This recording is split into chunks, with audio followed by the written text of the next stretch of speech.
Terima kasih saya ucapkan kepada moderator yang telah mempersilahkan saya untuk menjadi pemateri pada hari ini, yaitu mengenai menyebarkan pemahaman dan pengalaman budaya positif. Ini adalah modul 1.4 yang sudah saya pelajari di pendidikan guru penggerak angkatan ke-8. Oke, next. Jadi di dalam konsep inti budaya positif ini kita akan membahas 8 konsep, yaitu yang pertama mengenai perubahan paradigma belajar, kemudian disiplin positif, nilai-nilai kebajikan, kebutuhan dasar manusia, motivasi perilaku manusia, posisi kontrol seorang guru, keyakinan kelas, dan yang terakhir adalah segitiga restitusi. Jadi, marilah kita lihat bagaimana yang dikatakan dengan pembelajaran dengan paradigma baru. Nah, jadi pembelajaran dengan paradigma baru ini merupakan pembelajaran yang dirancang berdasarkan prinsip pembelajaran berdiferensiasi, yaitu menyesuaikan pembelajaran dengan kebutuhan para murid. Jadi di sini kita akan menganalisis satu-satu siswa kita dengan melakukan asesmen diagnostik, sehingga terciptalah pembelajaran yang berbasis diferensiasi. Oke, next. Jadi miskonsepsi tentang teori kontrol ini, nah dia menyediakan 4 ya. Yang pertama, ilusi guru mengontrol murid. Kemudian ilusi bahwa penguatan positif, efektif, dan bermanfaat. Selanjutnya, ilusi bahwa kritik dan membuat rasa bersalah mampu menguatkan karakter. Kemudian ilusi bahwa orang dewasa itu berhak memaksa. Ini yang kita perhatikan ataupun yang kita lihat, bahwasanya guru-guru di masa yang seperti apa yang menjadikan miskonsepsi tentang teori kontrol ini. Oke, next. Kemudian, bagaimana cara mengubah paradigma stimulus respon ke pendekatan teori kontrol? Yang pertama, realitas kebutuhan kita itu sama, ya. Bagaimana realitas kebutuhan yang berbeda? Itu adalah teori kontrol. Jadi ada beberapa perbedaan-perbedaan yang mungkin bisa dilihat. Orang lain bisa mengontrol saya. Nah, hanya Anda yang bisa mengontrol diri Anda sendiri. Jadi ada perbedaan mengenai stimulus respon dan teori kontrol. Oke, next. Selanjutnya mari kita lihat pengertian disiplin positif. Nah, berbicara mengenai disiplin ini berasal dari kata disiplina, yaitu artinya belajar disiplin mengacu pada disiplin diri yang memiliki tanggung jawab terhadap apa yang dilakukannya berdasarkan nilai-nilai yang diyakini. Nah, disiplin positif ini merupakan salah satu cara penerapan disiplin yang bertujuan untuk menumbuhkan kesadaran, memberdayakan peserta didik tanpa imbalan penghargaan atau reward, ancaman atau hukuman. Jadi, ketika kita sudah mempunyai disiplin ya di dalam diri kita sendiri, itu berarti kita tanpa mengharapkan reward ataupun imbalan. Jadi sebagai pendidik, tujuan kita adalah menciptakan peserta didik yang memiliki disiplin diri, sehingga mereka berperilaku sesuai dengan keinginan mereka, sesuai dengan nilai-nilai kebajikan universal, dan memiliki motivasi intrinsik. Jadi dari dalam diri mereka sendiri, tanpa paksaan dari orang lain. Kemudian selanjutnya, nilai-nilai kebajikan apa? Nah, jadi nilai-nilai kebajikan itu yang berdasarkan profil pelajar Pancasila. Ya, kita mungkin sudah sering mendengar istilah adanya P5, yaitu pelajar profil Pancasila yang beriman dan bertakwa kepada Tuhan Yang Maha Esa, kemudian berakhlak mulia, kebinekaan global, gotong royong, mandiri, dan bernalar kritis. Nah, ini di sekolah kita juga sedang digalakkan ya. Karena kita juga baru memulai IKM ataupun implementasi kurikulum merdeka. Kemudian pendekatan dalam PBN itu bagaimana? Yaitu toleransi, rasa hormat, integritas, mandiri, antusias, empati, keingintahuan, kreativitas, kerjasama, percaya diri, dan komitmen. Ini adalah pendekatan yang bisa kita lakukan di dalam proses pelaksanaan pembelajaran. Kemudian ada keterampilan hidup atau sering kita sebut dengan life skill. Nah, ini dapat dipercaya, lurus hati, pendengar yang aktif, merendahkan orang lain, dan memberikan terbaik dari diri. Kemudian Nah, ini ada menarik ya, kebutuhan dasar manusia. Nah, jadi kebutuhan dasar manusia itu adalah hal yang harus terpenuhi. Kita sering memperhatikan ada anak-anak kita mungkin yang ketika kita sedang mengajar mereka acuh tak acuh ataupun mungkin tidak memperhatikan. Bisa jadi ada salah satu kebutuhan dasarnya tidak terpenuhi, makanya mereka bersifat seperti itu. Kemudian lanjut.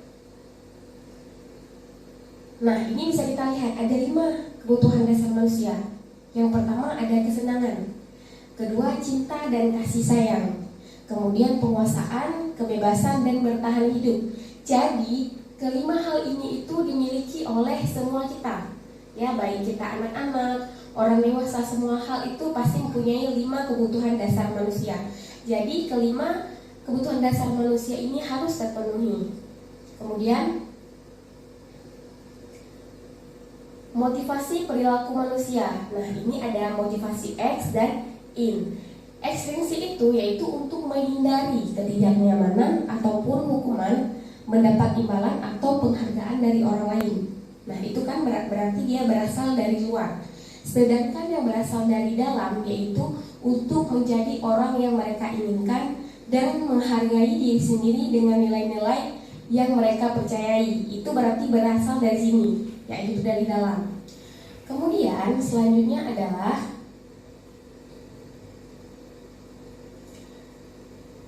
ini bisa kita lihat ya, ada hukuman, konsekuensi, disiplin, dan restitusi.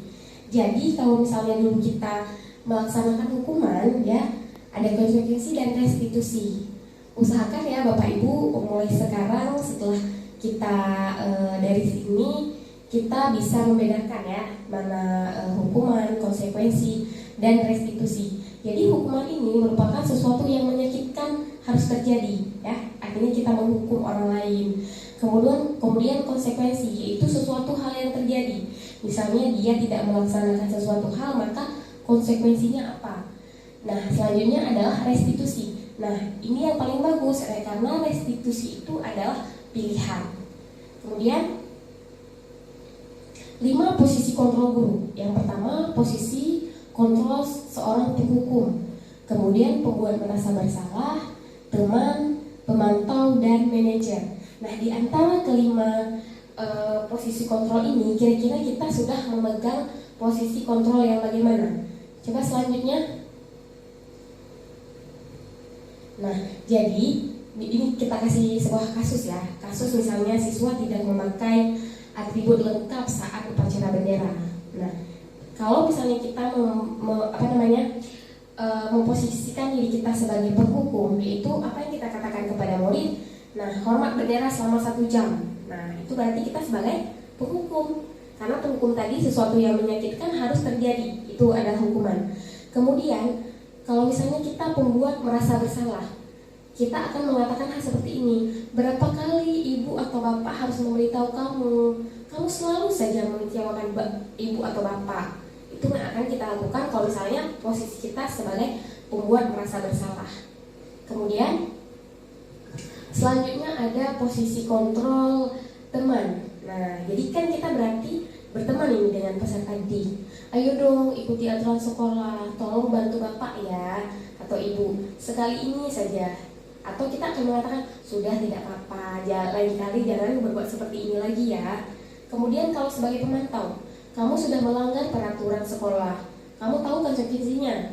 Setelah upacara, kamu beli atributnya ke operasi dan jangan diulangi lagi. Nah, berarti kita sebagai pemantau ya. Kemudian, nah, posisi selanjutnya adalah posisi manajer. Nah, posisi manajer ini adalah posisi yang paling bagus di antara posisi kontrol guru.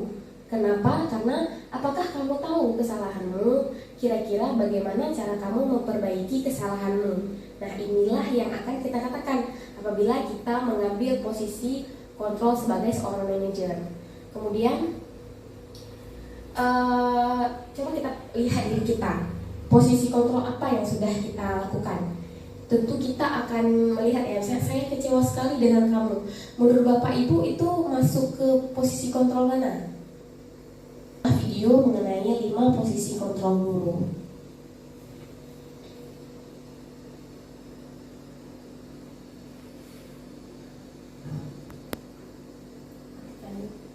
Ya, Bapak Ibu semuanya, kita ada yang namanya keyakinan kelas. Nah, jadi kenapa namanya keyakinan kelas, bukan peraturan kelas? Mari kita lihat.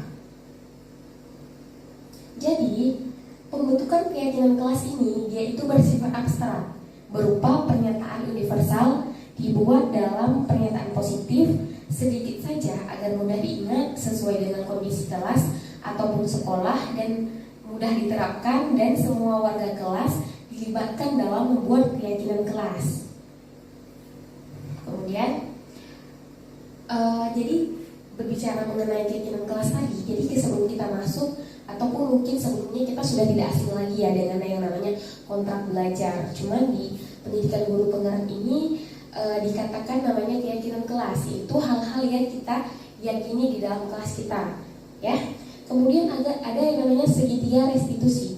Nah, segitiga restitusi ini bisa dilihat ya, berbentuk segitiga. Berarti ada 3 tahapan yang dilalui dalam segitiga restitusi.